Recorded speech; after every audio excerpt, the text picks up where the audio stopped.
Hello and welcome to this video. We're going to be looking at my Neophyte hybrids for Gene Stealer cults. Before we begin though, if you'd like to see more videos like this one, aim your auto gun at the subscribe button and destroy the bell button with rapid fire so you never miss another video.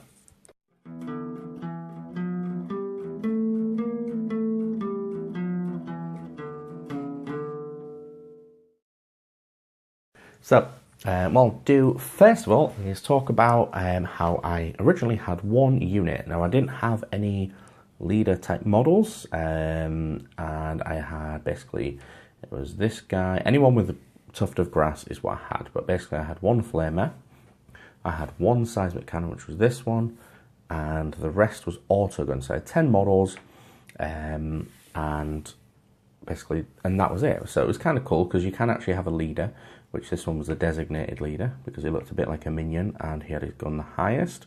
So he was the de facto leader at the time. But since then I got the Kill Team starter set, which is pretty cool because I like Gene Stealer cults. So I got another Gene Stealer cult Neophyte Squad. Needless to say, I built up 2 leaders.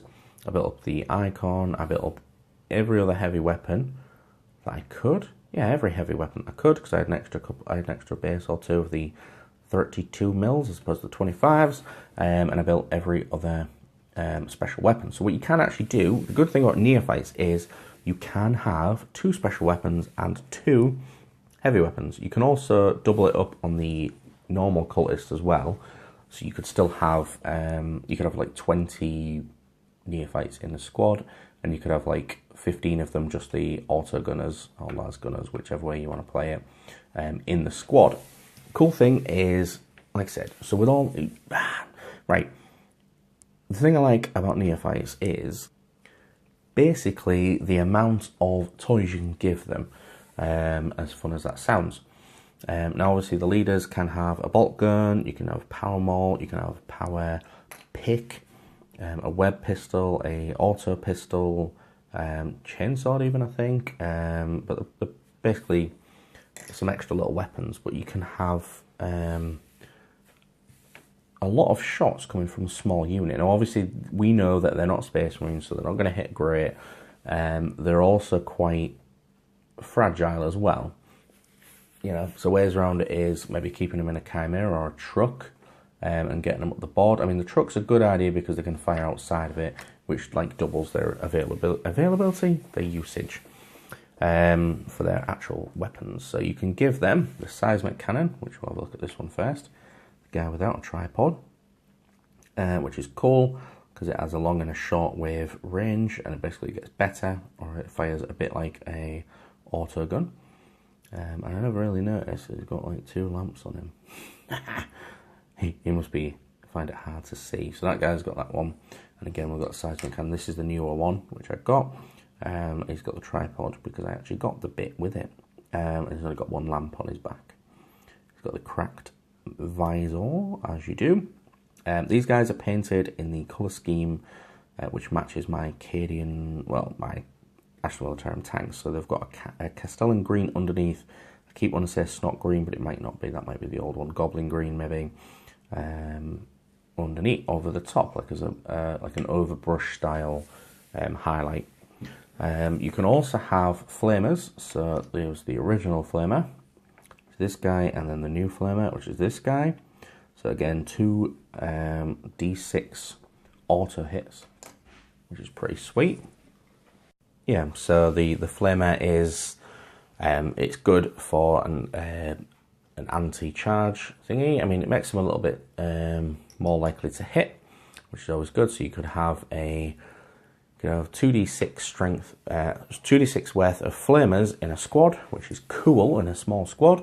And obviously your 2 seismic cannons in this one. We've got the Weber, just because I haven't had it in a unit yet, so I thought I'd have it and thump and just like net them. And obviously, to complement him, we've got the web pistol, which obviously can be used in combat as well. So I will say this, not many units have a lower toughness or strength than their toughness. There is exceptions, but the majority of them have roughly the same. But it does mean you can pick which one you want to attack with that one. And I also got the grenade launcher because it's a classic. It can either be strength 6, thump, or it can be D6 strength 3 shots, which makes it immediately better than an auto gun. That's pretty cool.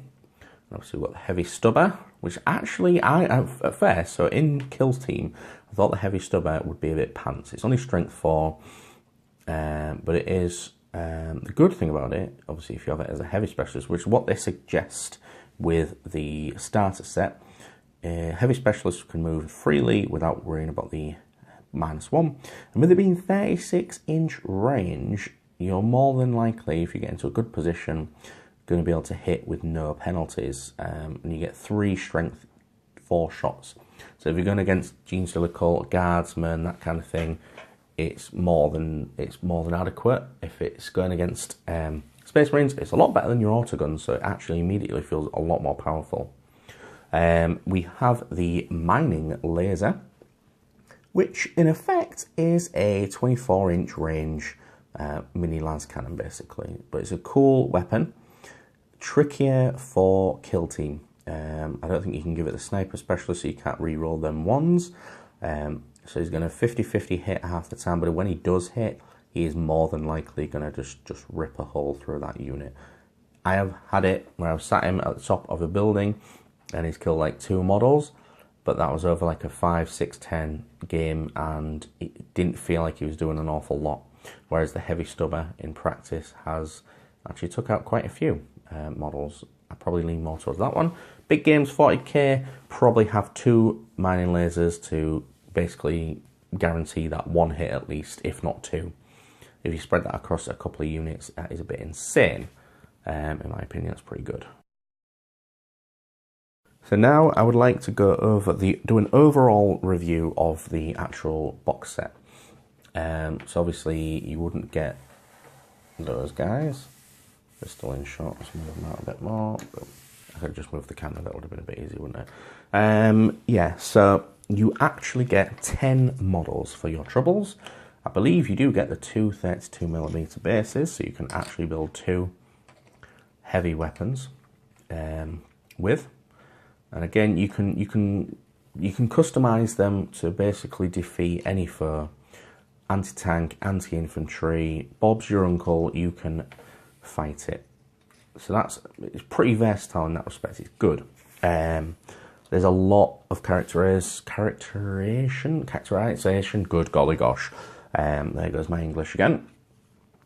So you can give them autoguns, as I have. I think it's an all-rounder weapon. You can give them shotguns. So in the set, if you give them all autoguns and all the other heavy weapons, you've still got a good 10 shotguns. Now, you could use them on guard, but likelihood is some of them are going to be standing out a bit, you know, Genestealery. So things like where you get like an arm like this. Come on, focus. No? Yeah, well, there's definitely the hand like that, a claw. But yeah, a bit Genestealery hand. You could obviously do a bit of green stuff. I'm not saying I could do it, but you could definitely do something like that. So you've got a lot of parts left over when you've done it. So it is really cool in that respect. So if you wanted, you could buy a box of these and a box of normal Cadians, and I believe you would still have enough heads to make the Neophyte hybrid versions of the Cadians. Obviously, if you've got 2 box sets, you could easily do that, and you could obviously put their shotguns on them, and it would look kind of cool, I think. So it is a really good kit. So if you're thinking about getting the Neophyte hybrid or the Cadian version, I'd probably go for this one. I mean, the other one has its merits, especially saving money with a heavy weapon and all that, but these are pretty characterful, and there's a lot of choice to them. So here is the end of the video now. So what you'll probably be seeing shortly is something across here. Obviously you can click on either one of them if you haven't subscribed, or whatever one of the one is, bang one of them and watch the other video that will be coming up, most likely one of my most recent videos if you're watching this in the future. So we're going to end it here. Let me know what you think of the paint scheme, the rules I may have got right or wrong, possibly the way you would build it, because it would be nice for, I think, the people in the comments down below, if they're just looking at this for the first time and they've got some veterans of the Genestealer cult, giving them some information down below, because that's kind of what this video is about, is helping people, not just from me, but from you guys too. So we'll call it there, guys. Thank you for watching. Comments, etc. down below. Bye.